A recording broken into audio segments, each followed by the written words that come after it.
বিজেপিকে সমর্থনে মন্ত্রক শর্ত জেডিইউ টিডিপির হাতি কাদায় পড়লে ব্যাঙও লাথি মারে। 24-এর ফলের পর এনডিএ নীতিশ নাইডুর দাবি নিয়ে মন্তব্য করেছেন দিলীপ ঘোষ। রাজনীতি এটাই, হাতি কাদায় পড়লে ব্যাঙও লাথি মারে। হাতি তো কাদায় পড়েছে, তো সেটা সবাই বার্গেনিং করছে, কিন্তু এটাও মনে রাখতে হবে নরেন্দ্র মোদী, অমিত শাহ আছেন, আর এরা আমাদের পুরনো পার্টনার, এদেরকে আমরা চিনি। তারা একটু বেশি দাম রাখছেন, যতটা বেশি পাওয়া যায়, কিন্তু সরকার চালিয়ে লোককে সুশাসন দিতে হবে, কারণ লোক ম্যান্ডেট দিয়েছে বিজেপির পক্ষে এবং এনডিএর পক্ষে, সেটা যেন ভুলে না যান। আঞ্চলিক দল সবসময় নিজের কথাই ভাবে, তারা ইতিহাসই বলছে ওদের অনেক আমাদের পার্টনার ছিল, অনেক পুরনো, আমরা কাউকে ছাড়িনি, অনেকে নিজের স্বার্থে ছেড়ে গেছে, আবার নিজের স্বার্থে চলে এসেছে। একদিকে যেমন গতকাল হাই ভোল্টেজ এনডিএর বৈঠক ছিল, তেমনি অন্যদিকে গতকাল আইএনডিআই এরও বৈঠক ছিল। সেই বৈঠকে সিদ্ধান্ত হয় বিরোধী আসনেই থাকবে ইন্ডিয়া। সঠিক সময়ে সঠিক পদক্ষেপের বার্তা, রাজনৈতিক বার্তা, কৌশলী রাজনৈতিক বার্তা। বিরোধী হলেও দিল্লিতে বিরোধী জোটের বৈঠকের সিদ্ধান্ত চূড়ান্ত হয়। একক সংখ্যা গরিষ্ঠতা না পাওয়া বিজেপিকে চ্যালেঞ্জ। देखिए ठीक है, नंबर हैं एनडीए के पास, लेकिन हम लोग तो ये चाहेंगे कि जो सरकार बने वो बिहार को लेकर के ज़्यादा विशेष ध्यान दे, बिहार को विशेष राज्य का दर्जा दे, कि इस 75% के आरक्षण को शेड्यूल 9 में डाला जाए, और हम चाहेंगे कि देश भर में जाति आधारित गणना जो है वो कराई जाए। एक अच्छा मौका है उनको, किंग मेकर के रूप में अगर हैं तो कम से कम इतना तो होना चाहिए कि बिहार को विशेष राज्य का दर्जा दिलवाएं। The India bloc will continue to fight against the fascist rule of the BJP led by Modi. We will take appropriate steps at the appropriate time to realize the people's desire not to be ruled by the BJP's government, and this is our decision, and we all together agreed on these points. নমস্কার, top news at 10 নিয়ে আপনাদের সাথে রয়েছে আমি প্রিয়াঙ্কা। শুরুতে আগে একটু weather আপডেটের দিকে নজর রাখি, কারণ আমরা জানি যে একদিকে উত্তরে তো বর্ষার, অন্যদিকে দক্ষিণে একেবারে হাঁসফাঁস অবস্থা। দক্ষিণে অস্বস্তিকর একটা পরিস্থিতি, কারণ গরম বাড়ছে। আপনাদের জানিয়ে রাখি, আপাতত উত্তরেই থমকে রয়েছে বর্ষা, আর অন্যদিকে গরমে নাজেহাল দক্ষিণবঙ্গ। প্রতিনিধি বিশ্বজিৎ সাহা এই মুহূর্তে আমাদের সঙ্গে রয়েছেন সরাসরি। বিশ্বজিৎ, তোমার থেকে একটু জানার চেষ্টা করি, দক্ষিণবঙ্গে এই যে একটা অস্বস্তিকর আবহাওয়া, একটা হাঁসফাঁস অবস্থা, সেক্ষেত্রে আর কদিন এই ধরনের তাপমাত্রা থাকবে?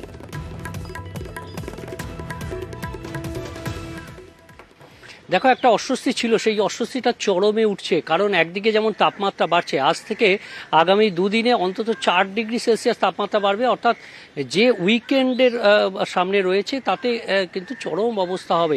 আর এর একই সঙ্গে আরও একটি অক্ষরেখা তৈরি হয়েছে, যেটি উত্তরপ্রদেশ থেকে বাংলাদেশ পর্যন্ত। এই পূর্ব পশ্চিম অক্ষরেখার ফলে যেমন একদিকে বজ্রবিদ্যুৎ সহ বৃষ্টির সম্ভাবনা কিছুটা হলেও বাড়বে, কিন্তু এই অস্বস্তি আরও বাড়বে, কারণ প্রচণ্ড যে গরম একদিকে, অন্যদিকে যে আর্দ্রতাজনিত অস্বস্তি হচ্ছে, জলীয় বাষ্পের পরিমাণ, এই জলীয় বাষ্পের পরিমাণ অক্ষরেখার জেরে আরও বাড়বে, আর তার ফলে এই অস্বস্তি চরমে উঠবে। দক্ষিণবঙ্গে রীতিমতো দাঁড়িয়ে দাঁড়িয়ে ঘামতে হবে, আর উত্তরবঙ্গে বৃষ্টি চলবে। অন্তত উপরের দিকের যে 5 জেলা, দার্জিলিং, কালিম্পং, আলিপুরদুয়ার, কোচবিহার, জলপাইগুড়ি, এই 5 জেলাতে ভারী বৃষ্টি চলবে। বিশেষ করে আলিপুরদুয়ার, কোচবিহারে ভারী বৃষ্টি আরও কিছুদিন চলবে।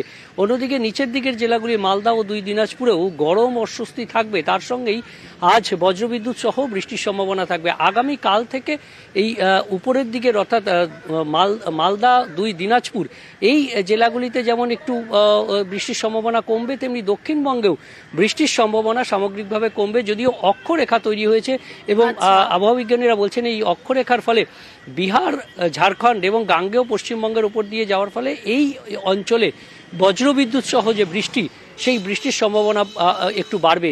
আর এই অক্ষরেখার জেরে ছত্তিশগড়েও শিলাবৃষ্টি বজ্রবিদ্যুৎ সহ বৃষ্টির সম্ভাবনা আগামী 24 ঘন্টায়। অর্থাৎ এই অক্ষরেখার জেরে একদিকে যেমন অস্বস্তি হবে, তেমনি আবার বজ্রবিদ্যুৎ সহ বৃষ্টির সম্ভাবনা সন্ধে বা রাতের দিকে একটু বাড়বে, কিঞ্চিত বাড়বে দক্ষিণবঙ্গের গাঙ্গেয় পশ্চিমবঙ্গের জেলাগুলিতে। আর পশ্চিমের জেলায় গরম এতটাই বাড়বে যে অস্বস্তি চরমে উঠবে। পশ্চিমের জেলায় গরম এতটাই বাড়বে যে অস্বস্তি চরমে উঠবে। তাহলে একবার দেখা যাক সেখানকার কি পরিস্থিতি। প্রতিনিধি বাঁকুড়া থেকে আমাদের সঙ্গে রয়েছেন প্রিয়ব্রত, সরাসরি প্রিয়ব্রত থেকে একটু জানবো। প্রিয়ব্রত, আমাদের আরেক প্রতিনিধি বিশ্বজিৎ, সে তো বলছে যে একেবারে গরম এতটাই বাড়বে যে অস্বস্তিকর একটা পরিবেশ। সেক্ষেত্রে বাঁকুড়াবাসী কিভাবে এই গরমকে মোকাবিলা করছেন? দেখো, একেবারে প্রিয়াঙ্কা যেমনটা বলছিল বিষয়ে যে গরম অস্বস্তিকর, সেই অস্বস্তিকর গরমই কিন্তু রয়েছে। কেননা বাঁকুড়া জেলার যে তাপমাত্রা সেটা কিন্তু 45-এ উঠে গিয়েছিল, তার থেকে কিন্তু অনেকটাই কমে এখন প্রায় 39-এর কাছাকাছি তাপমাত্রা। সেই তাপমাত্রা কিন্তু অতটা না বাড়লেও ভ্যাবসা একটা আবহাওয়া রয়েছে এবং চ্যাটছেটে ভ্যাবসায় গরমে কিন্তু প্রচণ্ড ঘর্মাক্ত পরিবেশ। সকাল থেকেই রোদ উঠছে, প্রচণ্ড পরিমাণে চড়া রোদ উঠছে। এর পাশাপাশি কিন্তু ভ্যাবসা গরমে কিন্তু নাজেহাল হতে হচ্ছে জেলাবাসীকে।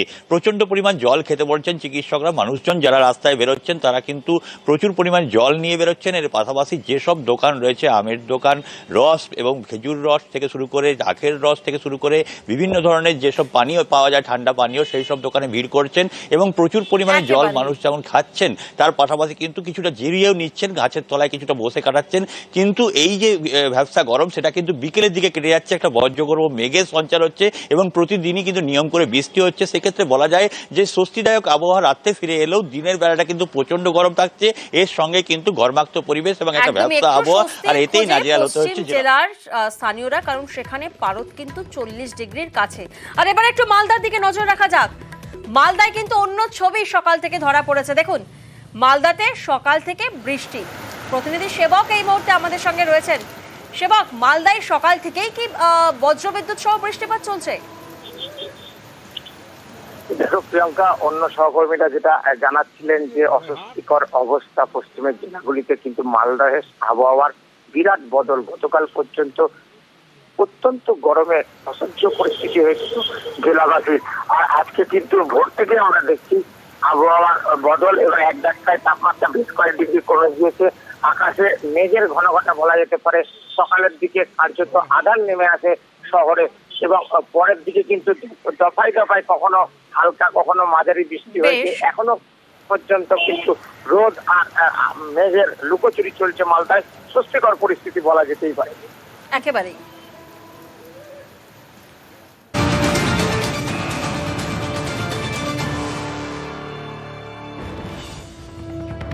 আর যে খবরে নজর রাখবো, ঋতুপর্ণা সেনগুপ্তকে ফের তলব ইডির। আরো একবার আপনাদেরকে জানিয়ে রাখি, আজ ফের ঋতুপর্ণা সেনগুপ্তকে নোটিশ পাঠালো ইডি।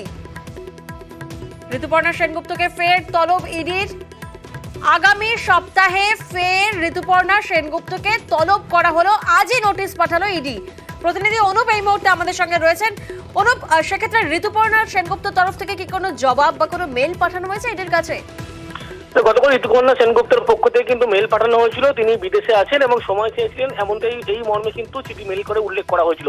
কিন্তু ঋতুপর্ণা সেনগুপ্তকে আবারও নোটিশ পাঠানো হলো ইডির পক্ষ থেকে এবং সেখানে তলব করা হলো। বলা হলো যে একেবারে যে ক্ষেত্রে দেখো লক্ষ্য করা হলো রেশন বন্টন দুর্নীতি মামলায় তার যেমন নাম জড়িয়েছিল এবং বাকিবুর রহমান যে অ্যাকাউন্ট সম্পর্কিত তথ্য অনুযায়ী কিন্তু বেশ কিছু তথ্য পায়, সেই প্রসঙ্গে তাকে তলব করা হয়েছিল জিজ্ঞাসাবাদ করা হলে। কিন্তু তিনি গরহাজির থাকলেও মেল করে ইডিকে জানিয়েছিলেন। তার পরবর্তী ক্ষেত্রে ইডির পক্ষ থেকে আবারও তাকে তলব করা হলো এবং বলা হলো আগামী সপ্তাহে একেবারে সশরীরে ইডি দপ্তর থেকে হাজিরা দেন।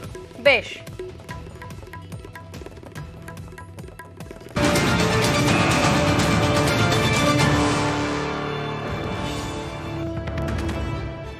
আর অন্যদিকে যে খবরে নজর রাখতে হচ্ছে, টোটো ছিনতাইয়ে চালককে কোপ, অর্থাৎ টোটো ছিনতাই করতে বাধা দেওয়ায় সেই টোটো চালকের গলায় কোপ মারে। শান্তিপুরের ঘটনা। টোটো ছিনতাইয়ে বাধা দেওয়ায় হামলা করা হয়। প্রতিনিধি রঞ্জিত এই মুহূর্তে আমাদের সঙ্গে রয়েছেন। রঞ্জিত, সেই টোটো চালক যাকে রানাঘাট হাসপাতালে ভর্তি করা হয়েছে, তিনি কেমন আছেন এবং কি ঘটনা? দেখো, এই মুহূর্তে টোটো চালকের অবস্থা স্থিতিশীল, তাকে চিকিৎসার মধ্যে রাখা হয়েছে। দেখো, গতকাল যে রাতে ঘটনাটি সন্ধ্যের পরে ঘটনাটি ঘটে, যে ভাড়া করে নির্জন জায়গায় নিয়ে যায়, একেবারে বাতকুল্লা থেকে শান্তিপুর চারটা এলাকায় নিয়ে যায়, সেখানে গিয়ে তাকে এলোপাতাড়ি অর্থাৎ টোটোটি ছিনতাই করার উদ্দেশ্যে ঘটনা ঘটানো হয়েছে বলে পুলিশ সূত্রে খবর। ইতিমধ্যে টোটো চালকের চিকিৎসা চলছে এবং পুলিশও কিন্তু এই অভিযোগের ভিত্তিতে তল্লাশি শুরু করেছে এবং এই ঘটনার পেছনে কারা বা কে বা কারা যুক্ত সবটাই খতিয়ে দেখছে। কারণ এর আগেও একাধিক ঘটনা ঘটেছে, তারপর অঞ্চলে এই ঘটনা ঘটেছিল, ফলে পুলিশ গুরুত্ব যে খতিয়ে দেখছে এই ঘটনার পিছনে কারা বা কে জড়িত রয়েছে। বেশ, ৪ঠা জুনের পর আমরা জানি গতকালই ছিল হাই ভোল্টেজ ২ বৈঠক। একদিকে এনডিএ এর বৈঠক ছিল এবং অন্যদিকে ছিল আইএনডিআই এর বৈঠক। সেই বৈঠকে এনডিএ এর বৈঠকে সব দলের সিদ্ধান্ত হয় মোদি নেতা, মোদি প্রধানমন্ত্রী। শনিবার তৃতীয়বারের জন্য শপথ নেবেন নরেন্দ্র মোদি। নির্দিষ্ট শর্তে সমর্থন করবে জেডিইউ, টিডিপি। আরো একবার আপনাদের জানিয়ে রাখি, এনডিএ এর বৈঠকে সিদ্ধান্ত হয় সব দলের, যেখানে নির্দিষ্ট শর্তে সমর্থন জানাবে জেডিইউ, টিডিপি। অর্থ, রেল, নগরোন্নয়ন সহ প্রায় 10টি মন্ত্রক দাবি করা হয়েছে। শুক্রবার ফের এনডিএ এর বৈঠক।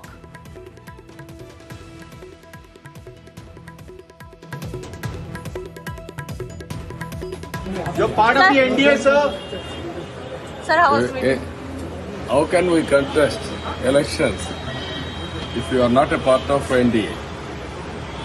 3 parties combined we collected. Why you got that doubt, I don't know. Sir, how was the meeting? How was the meeting, sir? Good. বিজেপিকে চাপে রাখার কৌশল নিঃশর্ত নয়, শর্ত সাপেক্ষে এনডিএকে সমর্থনে রাজি টিডিপি এবং জেডিইউ। তাদের দাবি রেল, অর্থ, আইটি, আইনের মতন 8 থেকে 10টি মন্ত্রক। M for Modi, N for Naidu, N for Nitish. এই 2 এন জোটে থাকলে তবেই কেন্দ্রে এনডিএ সরকার। জানা গেছে টিডিপি এবং জেডিইউ দুদলই শর্ত দিয়েছে। জেডিইউ এবং টিডিপি মিলে 8 থেকে 10টি মন্ত্রকের দাবি করেছে। রেল, অর্থ, নগরোন্নয়ন, সড়ক পরিবহন, তথ্য প্রযুক্তি, আইনের মতো মন্ত্রক। 14 এবং 19-এর মতো এবার একাই ম্যাজিক ফিগার ছুঁতে পারেনি বিজেপি। তাই এবার কেন্দ্রে বিজেপির সরকার নয়, হবে এনডিএ এর সরকার। এনডিএ এর সরকার করতে জেডিইউ এবং টিডিপির সমর্থন মাস্ট, কারণ এই 2 দলের হাতে আছে সংখ্যা। নীতিশ কুমারের জেডিইউ এর আসন সংখ্যা 12 আর চন্দ্রবাবু নাইডুর দল টিডিপির ঝুলিতে 16। এনডিএ এর এবার আসন সংখ্যা 292, অর্থাৎ এই 2 দল সরে গেলে সেটা কমে হবে 264, যা ম্যাজিক ফিগার 272-এর কম। অর্থাৎ এনডিএ এর ভরসা এখন চন্দ্রবাবু নাইডু এবং নীতিশ কুমার। দুজনেই দীর্ঘদিন এনডিএ শিবিরে ছিলেন। 19-এর লোকসভা ভোটে চন্দ্রবাবু নাইডু ছিলেন বিরোধী শিবিরে। এবার অবশ্য এনডিএর শরিক হিসেবে লড়াই করেছে তার দল টিডিপি। অন্যদিকে নীতিশ কুমার একাধিকবার এনডিএ ছেড়েছেন। বিজেপি বিরোধী ইন্ডিয়া জোটের সলতে পাকানোর সময়ও তিনি ছিলেন সামনের সারিতে। পরে ইন্ডিয়া ছেড়ে এনডিএতে যোগ দেন নীতিশ। বুধবার দিল্লিতে এনডিএর বৈঠক হয়। সেই বৈঠকে উপস্থিত ছিলেন নীতিশ কুমার এবং চন্দ্রবাবু নাইডু। দুজনেই এনডিএ সরকারে যোগ দিতে একাধিক মন্ত্রকের দাবি করেছেন। সরকার গড়তে এই দুজনই বিজেপির বড় ভরসা। নিউজ 18 বাংলা। একদিকে যেমন গতকাল হাই ভোল্টেজ এনডিএ এর বৈঠক ছিল, তেমনি অন্যদিকে গতকাল আইএনডিআই এরও বৈঠক ছিল। সেই বৈঠকে সিদ্ধান্ত হয় বিরোধী আসনেই থাকবে ইন্ডিয়া। সঠিক সময়ে সঠিক পদক্ষেপের বার্তা, রাজনৈতিক বার্তা, কৌশলী রাজনৈতিক বার্তা। বিরোধী হলেও দিল্লিতে বিরোধী জোটের বৈঠকের সিদ্ধান্ত চূড়ান্ত হয়। একক সংখ্যাগরিষ্ঠতা না পাওয়া বিজেপিকে চ্যালেঞ্জ। देखिए ठीक है, नंबर हैं एनडीए के पास, लेकिन हम लोग तो ये चाहेंगे कि जो सरकार बने वो बिहार को लेकर के ज़्यादा विशेष ध्यान दे, बिहार को विशेष राज्य का दर्जा दे, कि इस 75% के आरक्षण को शेड्यूल 9 में डाला जाए। और हम चाहेंगे कि देश भर में जाति आधारित गणना जो है वो कराई जाए। एक अच्छा मौका है उनको, किंग मेकर के रूप में अगर हैं तो कम से कम इतना तो होना चाहिए कि बिहार को विशेष राज्य का दर्जा दिलवाएं। The India bloc will continue to fight against the fascist rule of the BJP led by Modi. We will take appropriate steps at the appropriate time to realize the people's desire not to be ruled by the BJP's government and This is our decision and we all together agreed on these points. আর গতকাল ইন্ডিয়ার বৈঠক ছিল, বিরোধী বৈঠক ছিল। সেই বৈঠকে অভিষেক অখিলেশের প্রশংসা। দিল্লিতে বিরোধী বৈঠকে যোগ অভিষেক অখিলেশের, যেখানে নিজেদের রাজ্যে বিজেপিকে রুখে দিয়ে ইন্ডিয়ার সংখ্যা বৃদ্ধি, তাই প্রশংসায় ভরিয়ে দিলেন সোনিয়া, রাহুল, খার্গে সহ অন্যরা।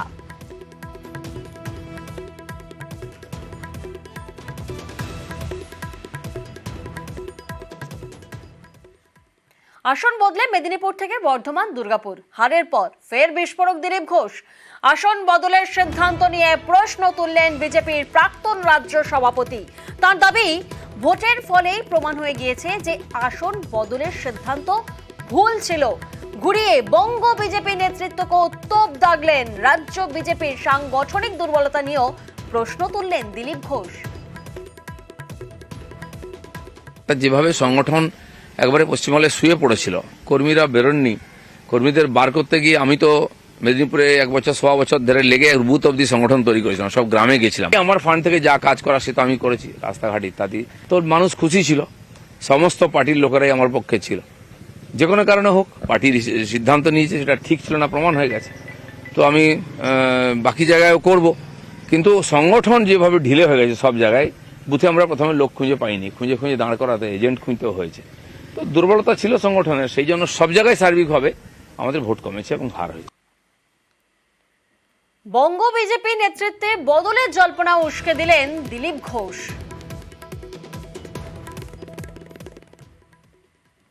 সব জায়গায় যাব, মেদিনীপুর থেকে ওরা ফোন করছিল, কারণ সে আরো হেরে গেছে, মনটা খারাপ। তার ধারণা ছিল দিলীপ দা থাকলে আমরা জিতে যেতাম। তো আমি সেখানে যাব, সবার সঙ্গে দেখা করব। বর্ধমানে আমি লড়াই করেছি, আমার কর্মীরা সঙ্গে ছিলেন, সেখানেও সমস্যা হয়েছে। বর্ধমানে যাব আমি, শুধু তাহলে বর্ধমান বা মেদিনীপুর নয়, আমি রাজ্য সভাপতি হিসাবে পুরো প্রদেশে ঘুরতাম, সব জায়গায় সমস্যার সমাধানে ছিলাম, লড়াইয়ের জবাব দিতাম। সে আমার ভূমিকা থাকবে, পার্টি আমাকে দায়িত্ব দিক বা না দিক, আমি যতদিন রাজনীতিতে থাকবো কর্মীদের সঙ্গেই থাকবো। আসন বদলে মেদিনীপুর থেকে বর্ধমান দুর্গাপুর, হারের পর ফের বিস্ফোরক দিলীপ ঘোষ। আসন বদলের সিদ্ধান্ত নিয়ে প্রশ্ন তুললেন বিজেপির প্রাক্তন রাজ্য সভাপতি। তার দাবি, ভোটের ফলেই প্রমাণ হয়ে গিয়েছে যে আসন বদলের সিদ্ধান্ত ভুল ছিল।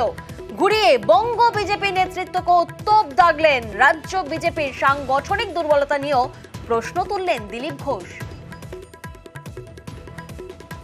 যেভাবে সংগঠন একবারে পশ্চিমবঙ্গে শুয়ে পড়েছিল, কর্মীরা বেরোননি, কর্মীদের বার করতে গিয়ে আমি তো মেদিনীপুরে 1 বছর 1.25 বছর ধরে লেগে বুথ অব্দি সংগঠন তৈরি করেছিলাম, সব গ্রামে গেছিলাম। আমার ফান্ড থেকে যা কাজ করা সে তো আমি করেছি, রাস্তাঘাট ইত্যাদি। তো মানুষ খুশি ছিল, সমস্ত পার্টির লোকেরাই আমার পক্ষে ছিল।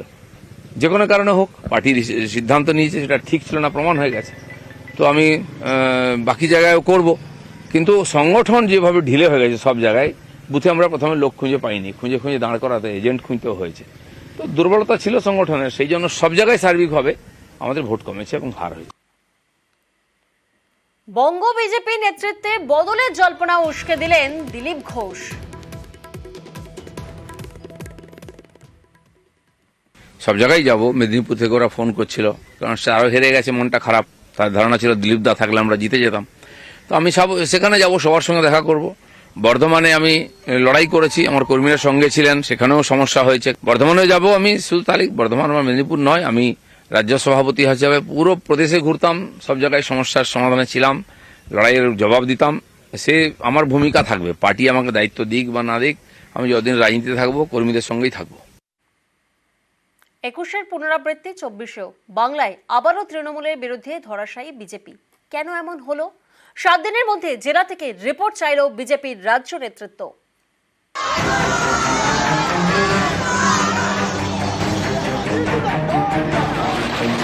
24-এ ফের তৃণমূলের বিপুল জয়, সবুজ ঝড়ে বঙ্গে বিজেপির ভরাডুবি।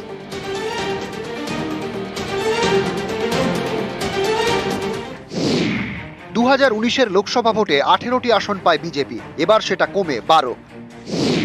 কেন 18 আসন ধরে রাখা গেল না? হেভিওয়েটরা কেন হারলেন? এইসব প্রশ্নেরই এখন উত্তর খুঁজছে বঙ্গ বিজেপি। বঙ্গে বিজেপির বিপর্যয়ে ক্ষুব্ধ দলের কেন্দ্রীয় নেতৃত্ব। তাদের প্রশ্নের মুখে পড়তে হচ্ছে রাজ্য বিজেপি নেতাদের। এই পরিস্থিতিতে সাংগঠনিক জেলাগুলির থেকে রিপোর্ট তলব করল বিজেপির রাজ্য নেতৃত্ব।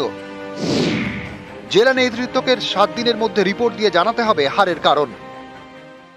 আগামী 7 তারিখ আমরা দিল্লিতে সকালে মিলে বসবো। সেখানে আমাদের নবনির্বাচিত সাংসদদেরকে রাজ্যসভা এবং লোকসভা থেকে ডাকা হয়েছে। সেখানে আমাদের এখান থেকে বিরোধী দলের নেতা শুভেন্দু অধিকারীরা যাওয়ার কথা আছে। দেখতে হবে আগামী দিনে পর্যালোচনা করে যে কোথায় কি ভুল হয়েছিল, কি ভুল করেছি আমরা, এই সমস্ত বিষয়ে দেখে দেওয়া ঠিক করবো। সে তো ময়নাতদন্ত হবে, দল ময়নাতদন্ত করবে। দল জানে ময়নাতদন্তের খুব বেশি প্রয়োজন আছে বলে আমার মনে হয় না। দল জানে কেন কি হয়েছে, খুঁজলেই পাওয়া যাবে। 24 লোকসভা ভোটে টার্গেট বেঁধে দিয়েছিলেন অমিত শাহ। 24 में 35 सीट दीजिए, मैं बताता हूं 25 की जरूरत नहीं पड़ेगी। 25 के पहले ही ममता दीदी की सरकार कड़ड़भूस हो जाए। কিন্তু শেষ পর্যন্ত দেখা গেল 35 আসন তো দূরে থাক, 19 আসনগুলি ধরে রাখা গেল না। উত্তরবঙ্গেও আসন ছিনিয়ে নিল তৃণমূল, আর দক্ষিণবঙ্গে তো সবুজ ঝড়, যাতে ধরাশায়ী বিজেপি।